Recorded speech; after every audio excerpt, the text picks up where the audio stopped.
लोग यहाँ पर वेरिएबल्स के साथ काम करेंगे। किसके साथ? वेरिएबल्स के साथ। अब सबसे पहले तो चीज हम लोग वेरिएबल्स के बारे में जान लेते हैं। तो वेरिएबल्स मतलब क्या है? वेरिएबल एक तरीके का एक नेम है जिसके अंदर हम लोग कोई वैल्यू को स्टोर करवाते हैं, कोई एक पर्टिकुलर वैल्यू को हम लोग स्टोर करवाते हैं। अब इसमें आप कोई भी टाइप की वैल्यू स्टोर करवा सकते हैं, कोई भी डेटा टाइप की वैल्यू को आप यहाँ पर स्टोर करवा सकते हैं। चाहे लाइक आप इंटीजर भी करवा सकते हैं, फ्लोट, स्ट्रिंग, बुलियन, डबल, ये सारी चीजें हम यहाँ पर वेरिएबल्स के अंदर स्टोर करवा सकते हैं। अब कुछ वेरिएबल्स को अप्लाई करने के लिए रूल्स हैं। क्या रूल्स हैं? तो आप जब भी वेरिएबल्स को लिखते हैं तो वो वेरिएबल पर्टिकुलर अल्फाबेट के अंदर ही होना चाहिए। वेरिएबल जब आप अप्लाई करते हैं या क्रिएट करते हैं तो आपके जो वेरिएबल्स हैं उसके बीच में कभी भी आपकी व्हाइट स्पेसेस नहीं होनी चाहिए। व्हाइट स्पेसेस मतलब कि आप ए लिख के फिर स्पेस रख के फिर बी, इस तरीके से आप नहीं कर सकते।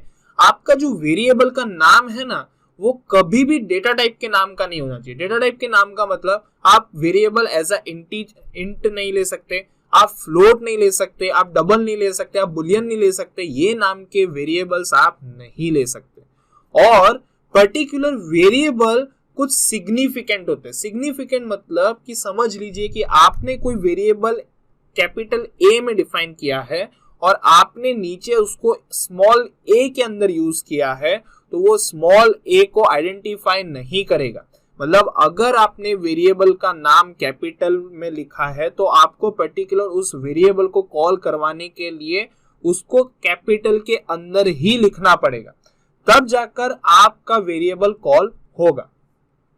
अब वेरिएबल को आप मल्टीपल तरीके से यूज कर सकते हैं। जैसे अगर आपको मल्टीपल असाइनमेंट करने हैं वेरिएबल के साथ तो हम यहाँ पर इस तरीके से मल्टीपल असाइनमेंट्स भी कर सकते हैं। ये सारी चीजें मैं आपको प्रैक्टिकल के अंदर दिखाने वाला हूं कि किस तरीके से आप पाइथन के अंदर मल्टीपल असाइन कर सकते हैं। अब अगर आपको कोई पर्टिकुलर वेरिएबल को कॉन्केट करना है, कॉन्केट मतलब अगर आपने दो वेरिएबल बनाया, उन दोनों वेरिएबल को कंबाइन करना है तो आप प्लस साइन की मदद से वेरिएबल को कॉन्केट कर सकते हैं। अब वेरिएबल को यूज कैसे करना है, उसको प्रिंट कैसे करवाना है, यूजर के साथ कैसे यूज करना है, वो सारी चीजें हम लोग प्रैक्टिकली चेक करते हैं, राइट। सो सबसे पहले यहाँ पर मैं मेरा जुपिटर नोटबुक यहाँ पे ओपन हो गया है और इसके अंदर अब हम लोग किस तरीके से पर्टिकुलर वेरिएबल्स के साथ खेलते हैं, लेट्स सी। तो सबसे पहली चीज, वेरिएबल को क्रिएट कैसे करते हैं, ठीक है। तो creating a variable, okay, creating a variable. अब यहां पर मैंने एक इंटीजर वेरिएबल में असाइन करता हूं, तो integer value to the variable. तो आप वो किस तरीके से चेक करते हैं, लेट्स सी उसको कैसे यूज करना है। तो यहां पर मैंने एक ए करके वेरिएबल लिया और उसको मैंने 10 असाइन कर दिया और इसको रन किया।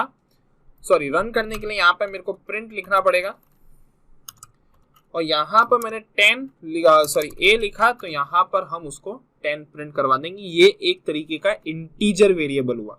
किस टाइप का वेरिएबल हुआ? Integer variable. अब अगर आपको चेक करना है कि ये वेरिएबल इंटीजर हुआ कि नहीं हुआ, तो मैंने आपको लास्ट वीडियो के अंदर टाइप फंक्शन समझाया था। कौन सा फंक्शन? Type function. तो हम वो भी चेक कर लेते हैं, टाइप, और यहाँ पर ए को यूज कर लेते हैं। तो देखिए ये जो हमारा वेरिएबल है वो किस टाइप का वेरिएबल है? इंटीजर टाइप का वेरिएबल है, राइट। यहाँ पर इसी तरीके से आप फ्लोट वैल्यू को भी असाइन कर सकते हैं। So let's see, float value to the integer, to the variable. तो यहाँ पर मैं वेरिएबल लेता हूँ बी करके, इसको मैं 10.4 यहाँ पर एक मैंने वैल्यू असाइन करी। तो ये जो पॉइंट वैल्यू है वो पॉइंट वैल्यू को फ्लोटिंग वैल्यू कहा जाता है। अब यहाँ पर हम प्रिंट करवाते हैं हमारे बी को, तो यहाँ पर वो 10.4 प्रिंट कर रहा है। और इसी तरीके से अगर हम इसका टाइप चेक करते हैं तो टाइप चेक करने के लिए हमारे पास टाइप फंक्शन है, यहाँ पर बी लिखते हैं तो वो हमको फ्लोट भी प्रोवाइड कर रहा है। इसी तरीके से हम यहाँ पर यूज करते हैं स्ट्रिंग को। तो let's see with the string value to the variable यहाँ पर मैंने लिख दिया एक कमेंट के अंदर। अब मैं यहाँ पे थर्ड वेरिएबल ले रहा हूँ विच इज सी, और यहाँ पर मैं असाइन करता हूँ पाइथन करके। तो पाइथन एक मेरी स्ट्रिंग है, यहाँ पर हम प्रिंट करते हैं इसको सी को। यहाँ पर मैंने सी को प्रिंट किया तो नीचे पाइथन प्रिंट हो गया। और अगर मेरे को सी का भी टाइप चेक करना है तो यहाँ पर मैं टाइप फंक्शन का यूज करूंगा और उसके अंदर मैं सी को पास कर दूंगा, तो यहाँ पर वो स्ट्रिंग भी असाइन हो गया। ओके, अगर आपको कोई पर्टिकुलर समझ लीजिए कि हम जब आगे डेटा स्ट्रक्चर जैसे लिस्ट, टपल और डिक्शनरी पढ़ेंगे तो उस टाइम पर भी मैं आपको बताऊंगा ये चीजें, पर अभी भी मैं बता देता हूं कि आप पर्टिकुलर वेरिएबल के अंदर लिस्ट स्टोर भी करवा सकते हैं, लिस्ट स्टोर इन वेरिएबल। सो कैसे करवाएंगे, लेट्स सी। तो यहाँ पर मैं एक L1 करके वेरिएबल ले रहा हूँ, राइट, और यहाँ पर लिस्ट को स्टोर करवाने के लिए स्क्वायर ब्रैकेट, यहाँ पर मैंने 1 2 3 4 5 6 करके एक लिस्ट बनाई। यहाँ पर मैंने L1 को प्रिंट करवाया तो यहाँ पर मेरी लिस्ट प्रिंट हो गई। अब मेरे को चेक करना है कि जो मेरा वेरिएबल बना है वो पर्टिकुलर लिस्ट का बना है कि नहीं बना, तो वो हम चेक करते हैं हमारे टाइप फंक्शन से L1 के थ्रू, और यहाँ पे चेक कर लेते तो वो उसने हमको बता दिया कि ये एक तरीके का लिस्ट है, ये इस वेरिएबल के अंदर हमारी लिस्ट स्टोर हुई है। इसी तरीके से हम लोग टपल को भी स्टोर करवा के देख लेते हैं। तो यहाँ पे टपल स्टोर इन वेरिएबल।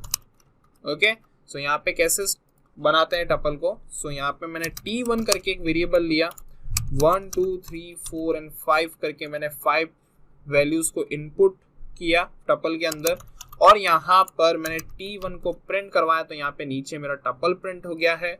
और अगर मेरे को चेक करना है इसका टाइप तो यहाँ पर हम लोग चेक करेंगे टाइप फंक्शन के थ्रू विद दी t1, और यहाँ पे रन करते हैं तो नीचे टपल भी हमारा प्रिंट हो गया।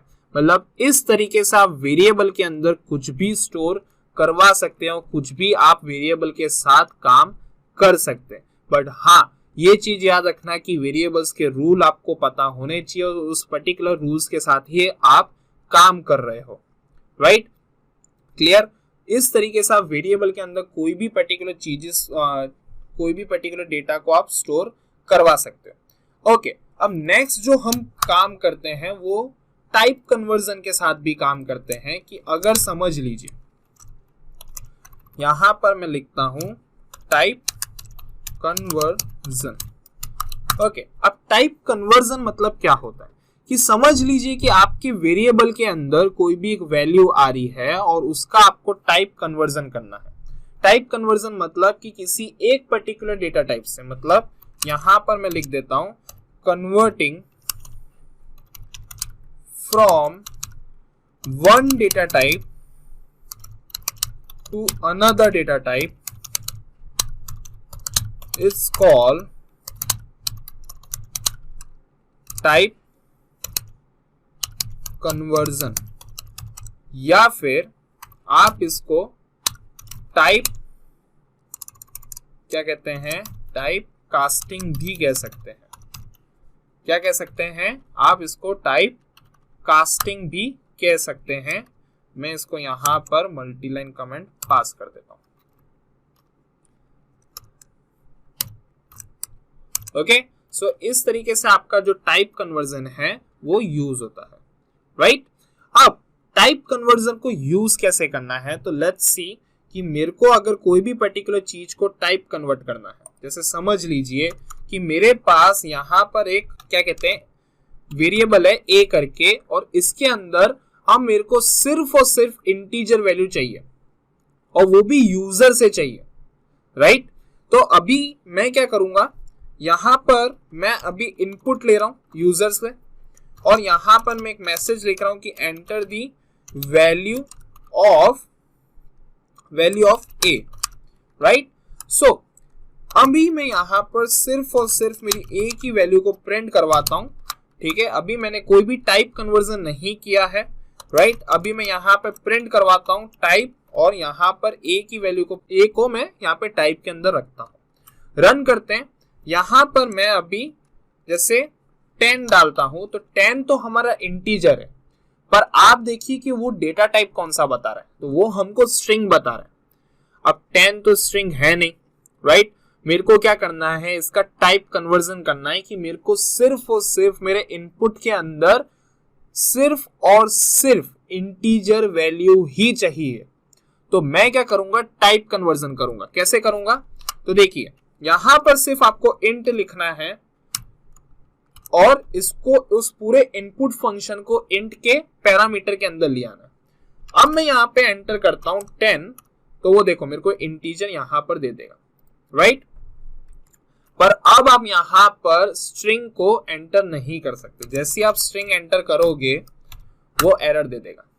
क्या एरर दे देगा कि भाई आपने जो इनपुट दिया है वो टाइप कन्वर्जन नहीं है।